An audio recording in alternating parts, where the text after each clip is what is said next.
Hardest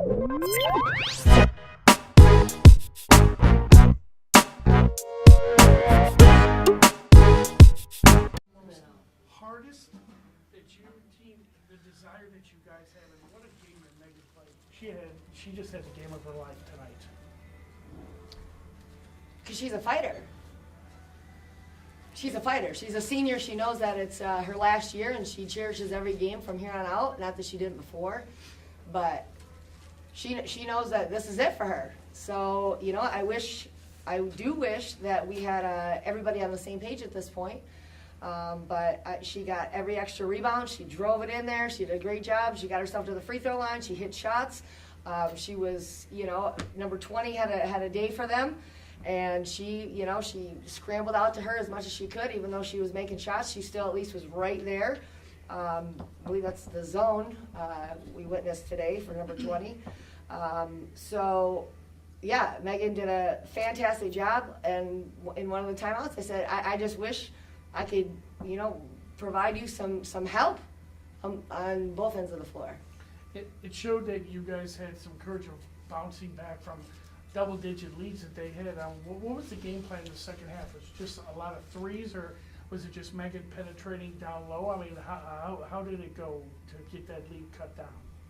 I just think we were more aggressive. We just didn't settle for three-point shots. We got in the high post. We liked to turn. We liked to drive.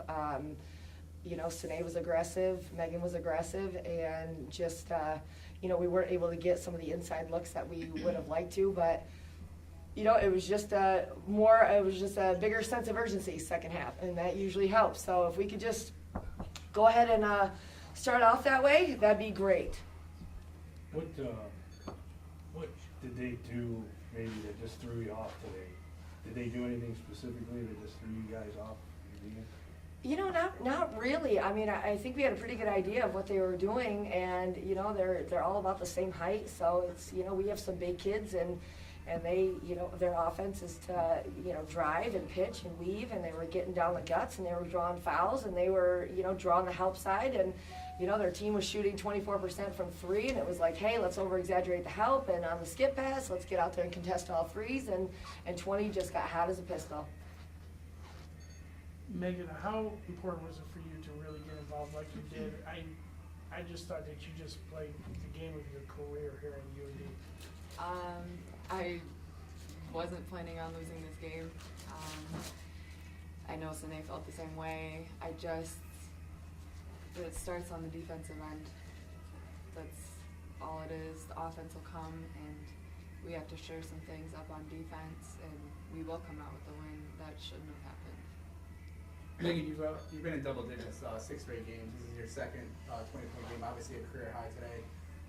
You know, it was a little different this year, stepping up on a little bit of offense more. Is this something you always could have done, but now it's being presented to you? Like, you know, where's the offense coming from you? You know, the past couple years, the offense was centered around a couple other people, and you know, that just happened to be like that. And this year, it's my senior year. I'm not just gonna let it pass me by. We have a lot of young kids, young people coming in, and they need someone to look up to, like I did when I was a freshman. I had the upperclassmen, so that was, I mean, just comes with the game.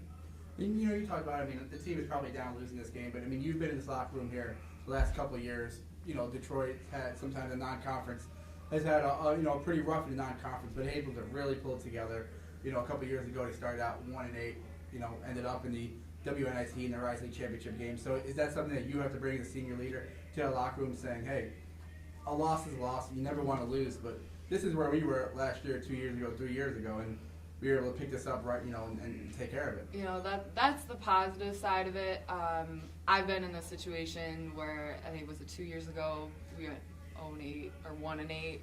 It was awful. We had it was just bad.